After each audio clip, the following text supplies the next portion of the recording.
नमस्कार, मैं हूं नारायण शर्मा और आप देख रहे हैं AINS न्यूज 24 चैनल। अब खबरें विस्तार से। छत्तीसगढ़ कांग्रेस पार्टी द्वारा भारतीय जनता पार्टी के घोटालों पर आधारित काला चिट्ठा जारी किया गया था, जिसमें कांग्रेस खुद फंसती नजर आ रही है। पूर्व मंत्री व भारतीय जनता पार्टी के वरिष्ठ नेता ब्रजमोहन अग्रवाल ने उस काले चिट्ठे के बिंदु 82 और 83 को लेकर कांग्रेस से सवाल किए। बिंदु 82 और 83 में कांग्रेस ने पूछा है कि अयोध्या में राम मंदिर बनने से क्या फायदा होगा।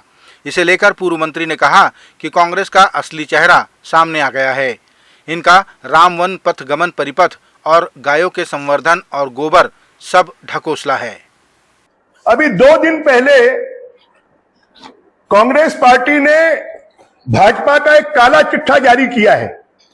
इस काले चिट्ठे के 82 और 83 नंबर बिंदु को अगर आप देखेंगे तो उसमें बताया है कि धर्म की राजनीति कब तक होती रहेगी।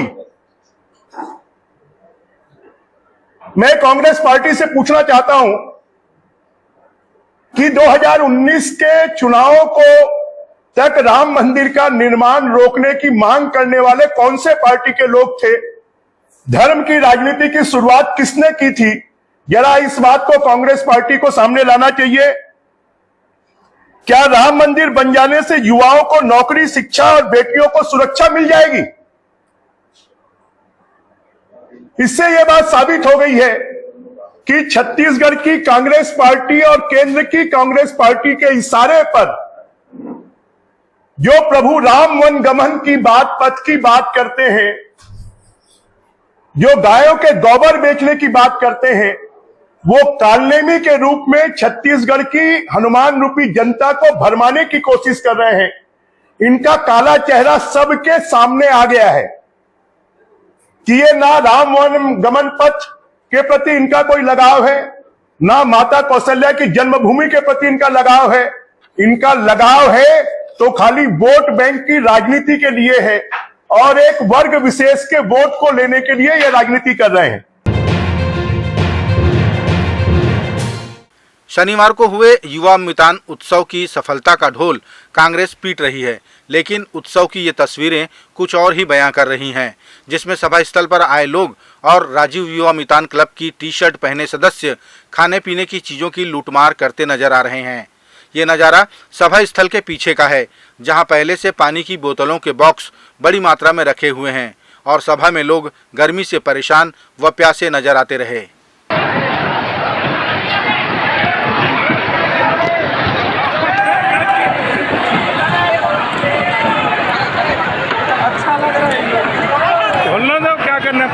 क्या खाना नहीं दे रहे तो क्या मर जाएगा? बोल रहे हो आप? मंत्री बने तो क्या के लिए बना है?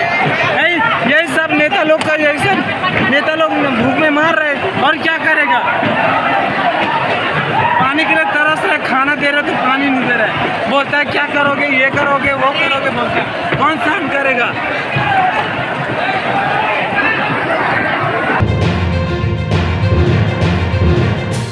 राजधानी रायपुर के कबीर नगर इलाके में रहने वाली युवती अनम अली ने वीडियो जारी करते हुए कबीर नगर थाने के टीआई ट्रेनी IPS आकाश शुक्ला पर आरोप लगाए। युवती ने अपने वीडियो में कबीर नगर थाना प्रभारी से अपने एवं अपने परिवार को जान का खतरा बताया। युवती ने यह भी आरोप लगाया कि उसका मोबाइल थाने में छीन लिया गया, जो अब तक अप्राप्त है। युवती ने मुख्यमंत्री से अपने और अपने परिवार के लिए सुरक्षा की गुहार की है। कबीर नगर थाना के टीआई आकाश शुक्ला सर से मुझे और मेरी पूरी फैमिली को जान का खतरा है। प्लीज इस वीडियो को छत्तीसगढ़ के CM भूपेश बघेल सर तक पहुंचाया जाए। इसी 9 अगस्त को वार्ड कांग्रेस अध्यक्ष सिमोद रात्रे अंकल पूर्व पार्षद संदीप साहू ने क्रिमिनल बिट्टू सिंह व उसके 40 साथियों के कहने पर एक बहुत बड़ा ठेला ठीक हमारे घर के सामने गिरवाया। हमने मना किया, कहा कि बाजार में जहाँ लाइन से ठेले गिरते वहां पर जाकर ठेला लगाएं अपना। वहां तो दादागिरी करते हुए उन लोगों ने दूसरा ठेला गिरवाया। टाइल्स ले आए, परमानेंट कंस्ट्रक्शन कराने लगे। पुलिस आई, उन्हीं के साइड हो गई।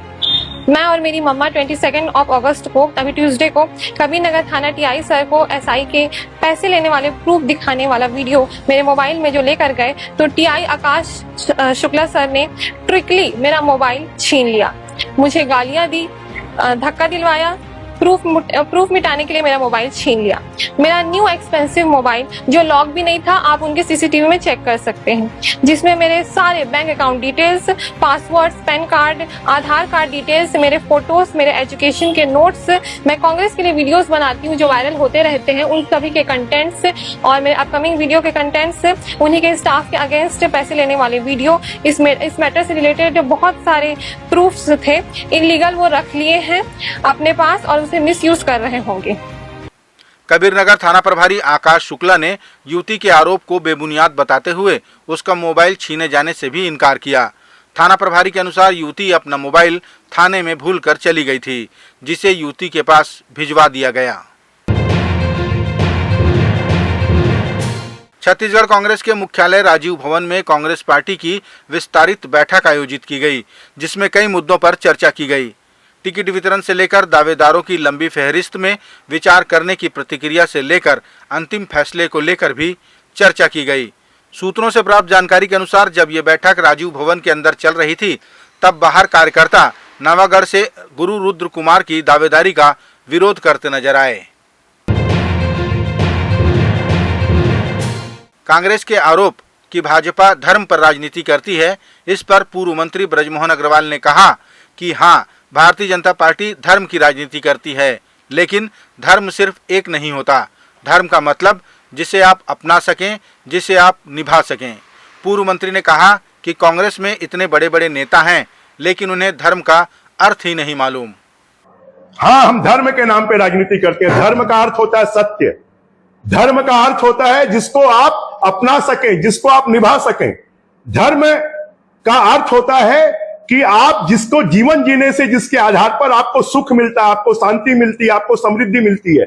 मुझे तो यही नहीं मालूम कि इतने बड़े बड़े नेता हैं, उनको धर्म का अर्थ ही नहीं मालूम है। धर्म का अर्थ सिर्फ हिंदू धर्म नहीं होता है। जिसको आप अपना सकते हैं, जिसके आधार पर जीवन जीने से आपको सुख, शांति, समृद्धि मिल सकती है, वो धर्म है। और बीजेपी सत्य की राजनीति करती है, बीजेपी लोगों की सेवा की राजनीति करती है, और इसलिए बीजेपी धर्म की राजनीति करती है।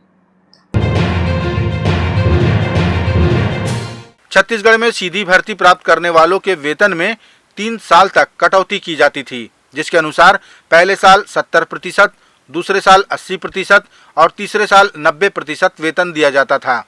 लेकिन अब इस व्यवस्था को खत्म कर दिया गया है, जिसे लेकर भारतीय जनता पार्टी के प्रवक्ता व पूर्व कलेक्टर ओपी चौधरी ने कहा कि चुनाव के मद्देनजर चला-चली की बेला में सरकार ने ये निर्णय लिया है, लेकिन इस क्रूर व्यवस्था के 5 साल शिकार हुए भाई बहन मुख्यमंत्री भूपेश बघेल को कभी माफ नहीं करेंगे। पहले साल 70%, दूसरे साल 80% और तीसरे साल 90% की सैलरी दी जाती थी। अर्थात पहले साल 30% की कटौती, दूसरे साल 20% की कटौती और तीसरे साल 10% की कटौती की जाती थी। इस जालिम व्यवस्था का हमने लगातार विरोध किया। छत्तीसगढ़ की युवा भाई बहनों ने डटकर इसका विरोध किया और 5 साल तक लगातार अन्याय करने के बाद चला-चली की बेला में चुनाव से ठीक पहले डर करके आपने इस व्यवस्था के निरस्त करने की घोषणा की है। लेकिन 5 साल जो आपने अन्याय किया है, उसके लिए छत्तीसगढ़ की युवा भाई बहन आपको माफ नहीं करेंगे। छत्तीसगढ़ में प्रधानमंत्री ग्रामीण आवास योजना के अंतर्गत स्थायी प्रतीक्षा सूची में शामिल शेष 6,99,439 पात्र परिवारों को आवासों की स्वीकृति का निर्णय छत्तीसगढ़ सरकार ने ले लिया है। ये फैसला शनिवार को छत्तीसगढ़ सरकार की कैबिनेट की बैठक में लिया गया। इसके अलावा राज्य सामाजिक सर्वे में 47,090 परिवार ऐसे मिले जिनके नाम 2011 की सर्वे सूची में नहीं था। उन्हें भी मुख्यमंत्री न्याय योजना में शामिल कर सरकार द्वारा आवास निर्माण के लिए राशि प्रदान की जाएगी। इस तरह कई महत्वपूर्ण निर्णय राज्य मंत्रिमंडल की बैठक में लिए गए। ये थे आज के प्रमुख समाचार। आप देख रहे थे हमारा लोकप्रिय यूट्यूब चैनल AINS न्यूज़ 24। अब हमें इजाज़त दीजिए। कल तक रोजाना की ताज़ा खबरों के लिए आप देखते रहिए हमारा लोकप्रिय यूट्यूब चैनल। हमारे यूट्यूब चैनल को लाइक, सब्सक्राइब और बेल आइकन का बटन दबाना ना भूलें। नमस्कार।